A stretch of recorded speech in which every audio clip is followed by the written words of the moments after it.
Good morning, Dr. Hickey, Mr. Gallagher, Mr. Patterson, faculty, and fellow students. When I was thinking about my ninth grade speech, I, like many others, went to things like family, love, and friends. I went for things, ideas, and people that were close to me and I could easily observe all around me.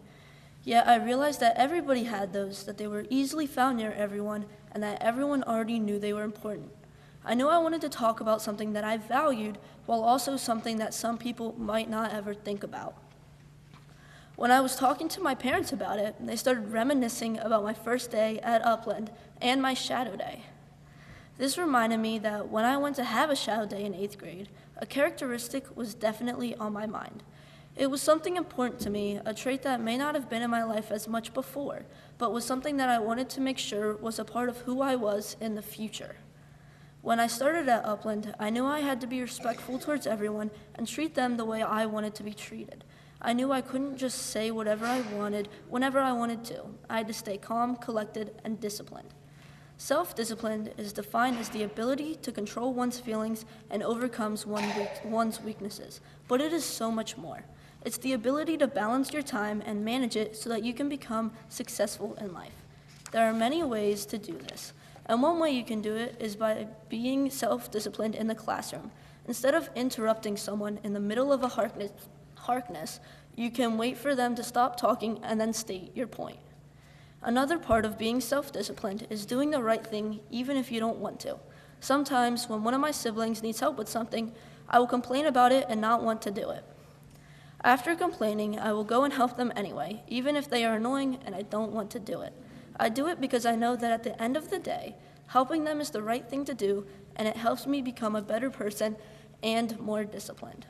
That's why self-discipline is so important, and your parents, siblings, teachers, friends, and community can't help you be self-disciplined. You have to do it yourself, which makes it hard. They can help push you to be self-disciplined, but you have to become disciplined and be in control of yourself. Religion can also help people become more self-disciplined, whether it's fasting during the day or giving something up for 40 days. During Lent, I decided to give up something very dear to me for 40 days. I gave up all social media. At first, it was hard because I wanted to be able to talk to all my friends and some of my family in France. At times, I wanted to give up, but I remembered that for 2 summers in a row, I gave up all electronics at a sleepaway camp and survived. That gave me confidence in myself and made it easier for me to finish it. My parents would sometimes encourage me, but I knew that if I wanted to prove to myself that I could do this, I had to do it myself. Fortunately, I didn't give in and was able to complete my Lent. When I didn't have social media, I felt great, actually. Most people, including myself, thought that I was going to feel terrible and not enjoy life as much as I normally would. Part of why I felt so great was that I could focus on more important things, like my family, friends, pets, and stocks. I wasn't worrying about what the latest trends were and who was going to release music soon. It gave me time to work on myself and be able to set my focus on more important things like schoolwork. For me, it was important to go all the way through because I knew then that I would be able to do it, and I wanted to prove to myself that I had the discipline it took to be successful. Another time I have stayed self-disciplined is when I got my concussion. It happened during one of my hockey games last year. Someone on the other team went to get the puck from me by hitting me, and he ended up hitting me from behind. My head banged into the boards hard, and I ended up getting a concussion. I didn't know I had a concussion, but regardless, at the end of the game, I still shook his hand and said good game. I didn't retaliate or ever try to hunt him down to hurt him, because I knew that it was just a game and that I needed to stay respectful no matter what. Another way I am disciplined is when I get up in the morning. Some days I don't feel like getting up, and I just want to stay in bed all day. But I remain disciplined and proceed with getting up. At first, I always want to go back to bed, but once I'm up for a couple of minutes, I feel great, like I just drank an energy drink. It's hard to stay self-disciplined, and I can slip up and act out. Every time I act out, I cause more damage to people and can damage my relationship with them.